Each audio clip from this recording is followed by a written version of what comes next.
with Drew, and today we're breaking down Georgia versus Michigan, the Orange Bowl, being played New Year's Eve.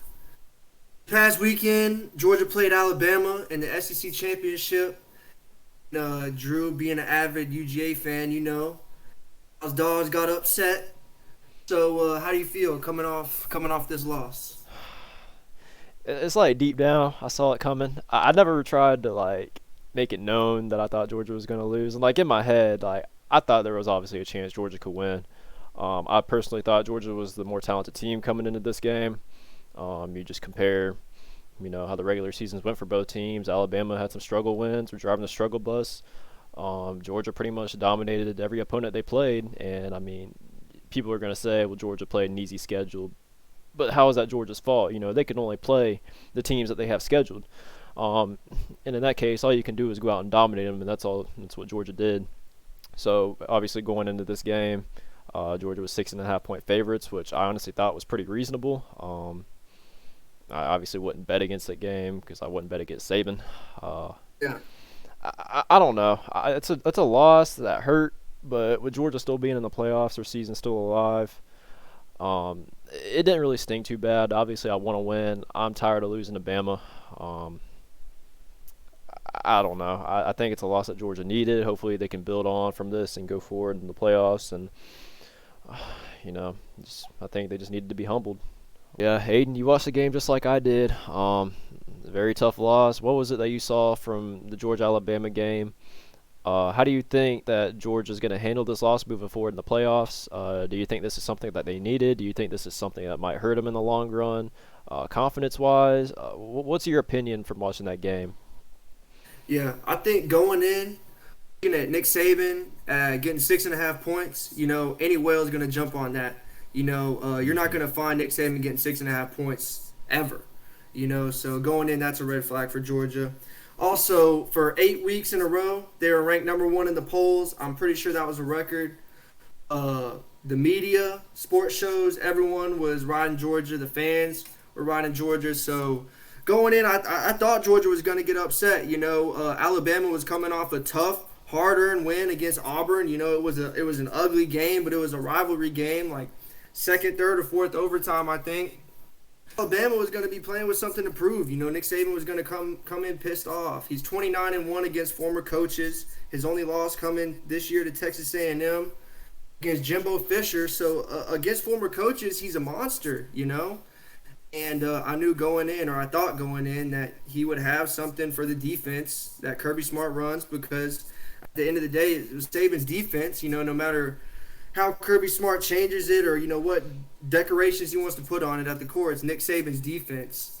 So Nick Saban did a good job getting athletes out in space, 1-on-1, 2-on-2, 3-on-3, manipulating the zone coverage, making the Yep. safety bite, and then hitting something over top. Just played well. I thought Nick Saban schemed it perfectly. Nick Saban always finds a way, in my opinion, to show up in these big-time playoff games, championship games. But Georgia, I don't think they needed that loss. I think they were riding a little high on their own coattail. I think they thought they were a little bit better than they were. That loss humbled them a little bit. The defense is still, I think, one of the best defenses I've seen in the past 10, 15 years in college football. They just needed that game. They needed to wake them up. Doesn't affect them going into the playoffs. They're still in there, So hmm a good game going in against Michigan, the Orange Bowl, first round of the playoffs. So I think going in, they'll be a little bit more motivated. I Yeah, think I it'll agree. show on defensively. I think I agree with that. I think it's a loss they definitely needed. Obviously, as a Georgia fan, I want to see Georgia win every game 100-0, go 15-0, win a national title. But that secondary has not been tested at all this season. You look at all the teams they played this year. There's really no team you can look at on that schedule and find an elite quarterback on the teams that Georgia has played. Alabama's obviously the first with Bryce Young, who, by the way, he's the Heisman winner. For sure, There's without no a doubt. surprise about that. If anyone has anything to say against that, I don't know what you've been watching this year. Bryce Young's a Heisman winner, and he showed why.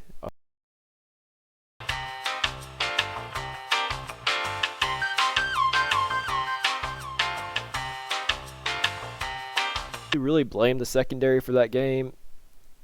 just because like Georgia was not getting any pressure on Bryce Young, and that is one thing I posted on my Facebook actually before this game. I posted two keys for Georgia to win. They had to get pressure on Bryce Young. Stetson Bennett could not turn the ball over. The opposite of both things happened. You see what happened. Uh, Bryce Young got sacked 0 times that whole game. He got rushed a little bit, didn't really affect him. But you can't let Bryce Young sit in the pocket like Georgia did. So it's hard to blame the secondary. Obviously, they made a lot of mistakes. Jamison Williams and John Mechie were just better.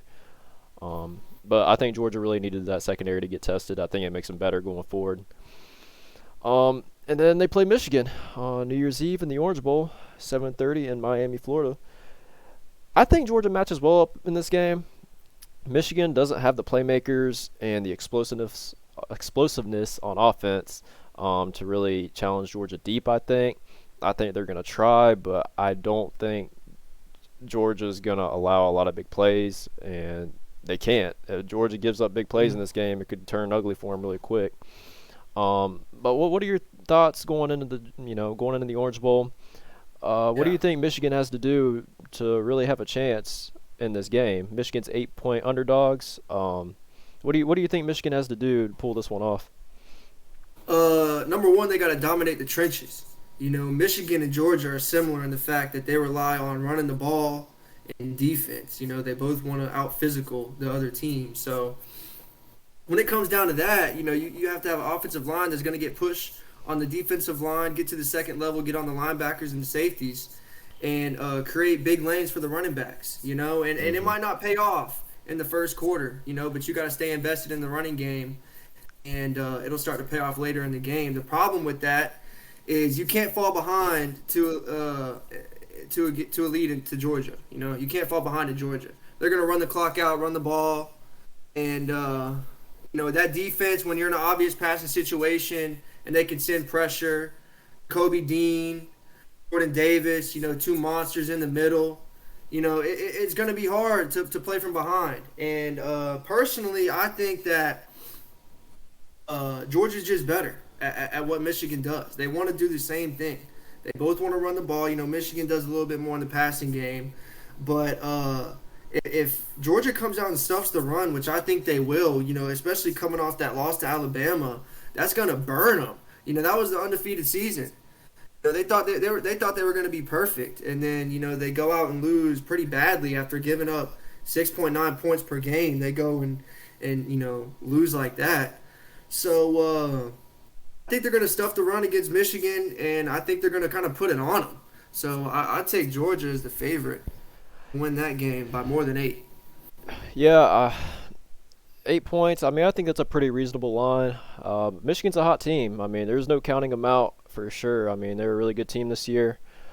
But like I said earlier, I think Georgia does match up well in this game. It's college football, especially in the playoffs. It's all about matchups. Michigan's going to try to run the ball. Georgia's defense, their main reason for being number one and getting all the recognition is their ability to stop the run. With all the playmakers they have in the middle on the defensive line and linebackers.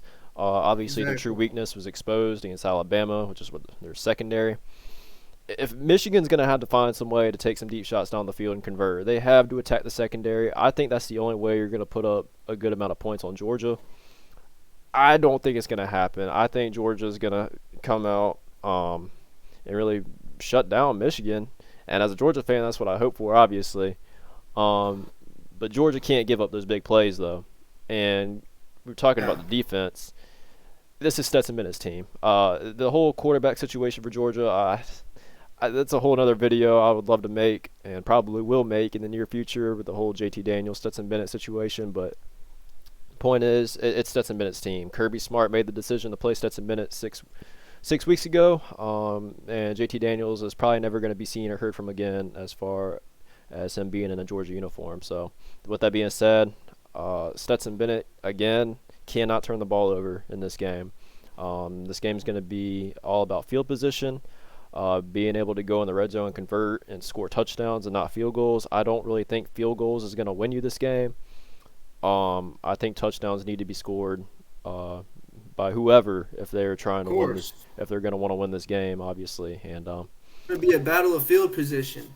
Gonna be an old school football game. Two teams that like to run and two teams that got good defenses. It might be Yeah, a boring game. and Unless Georgia jumps out early, gets some turnovers, and gets a big lead, but mm-hmm. I don't know. Oh, for sure. Running back from Michigan, Hassan Haskins, he's a monster. You know, he'll take on two tacklers and shrug them off like it's nothing and take it to the crib. You know, he's no joke. But I just think with the defense, the Georgia's defense, you know, especially coming off that loss, they're going to be mad. And a lot of Oh, for defense is sure. emotion. A lot of defense is about emotion. You know, offense is not the same because you have to be crisp, you have to be in the right place at the right time, you have to be in sync with the quarterback. You know, so it's a lot more about, you know, just timing and technique versus defense. You know, it's about technique too, but you got to get there. You got to get to the ball. So, especially with the speed that Georgia has and the linebackers, they're so fast. They're going to be able to get from side to side. They're going to be swarming to the football, 11 men. For And sure. I think for they're going sure. to put it on Michigan. I think they're going to put it on them. But, you know, if it does happen that it's, you know, a slow game, 0-0, 3-0, you know, low scoring in the first half, and, you know, Georgia's forced, or for some reason Georgia's forced to open it up, I think it could go south for You got to favor Georgia Michigan at that point. just because Stetson Bennett's not going to win you a game. You know, you and me differ on this. You want to burn him at the stakes for what he did and blame all, you know, throw all the blame on him for the loss in the SEC championship, but I don't think it's his fault. Well, here's my thing with all that. Like, it's Hold on, before this, what were we just talking about? oh, we were talking we were talking about what Georgia needs to do. I'm gonna cut it here. If they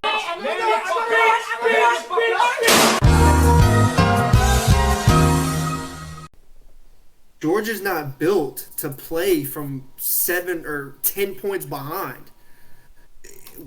They don't have the offense to open it up and start dinking and diming and throwing 40-yard bombs down the field. That's not their offense. They're setting it up off the run, bootlegs, waggles, you know, getting Stetson Bennett on the run where he can make plays with his feet and in the passing game at the same time. You know what I'm saying? Like a Baker Mayfield. I'm not saying he's nowhere near as good as Baker Mayfield was, but you use him in the same way. You know, like Cleveland Browns, they have a real good run game.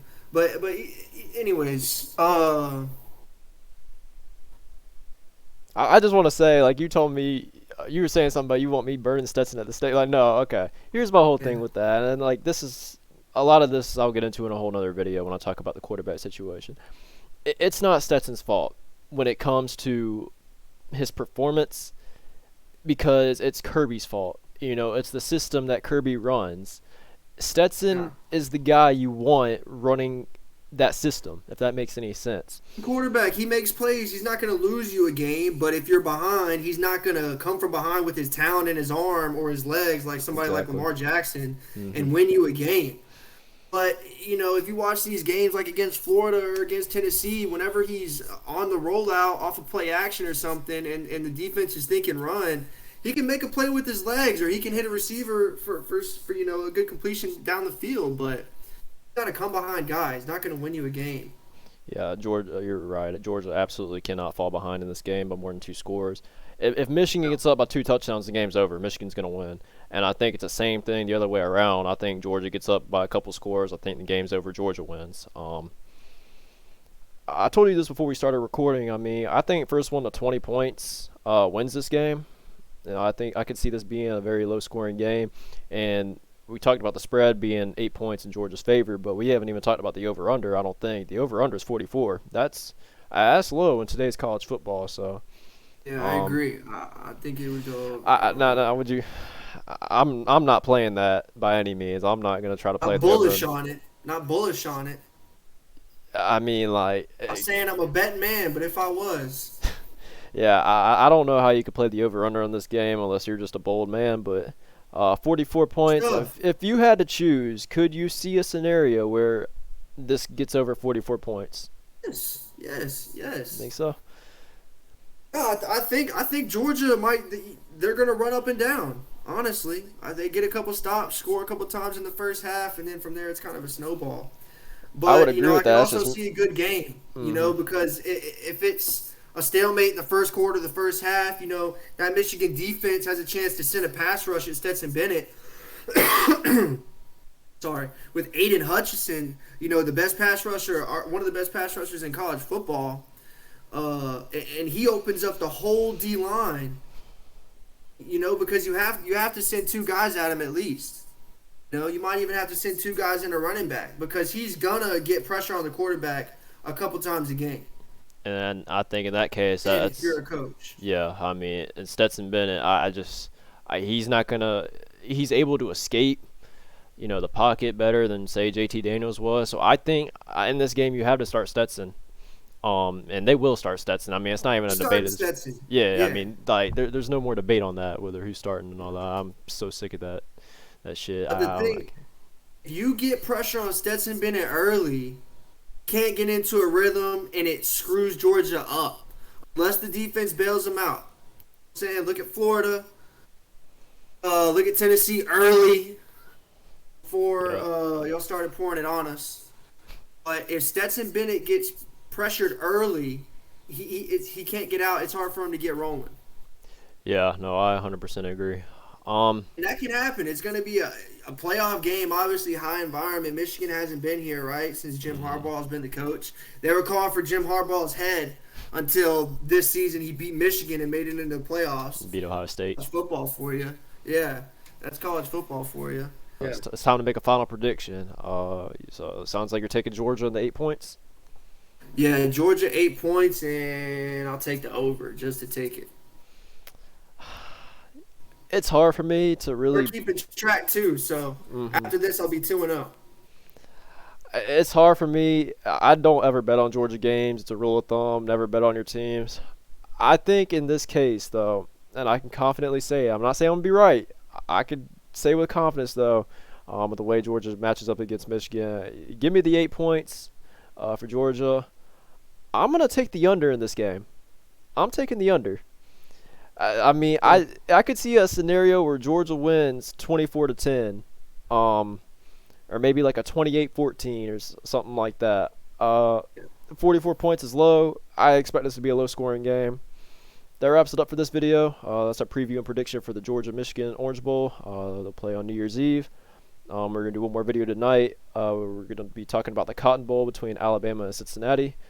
So I hope y'all enjoyed this video. Please leave a like, a thumbs up, and if you are interested in watching more videos like this, please hit that bell and hit the subscribe button. With this being a new Share it channel, to your friends. yes, please. With us being Talk new, shit about us. yes. With this being a new channel, and as hard as it is to get recognized on YouTube, we can't stress how much those likes and subscriptions are going to mean to us and how important they are. So just please just do us a favor and do that, and we will see y'all in the next video.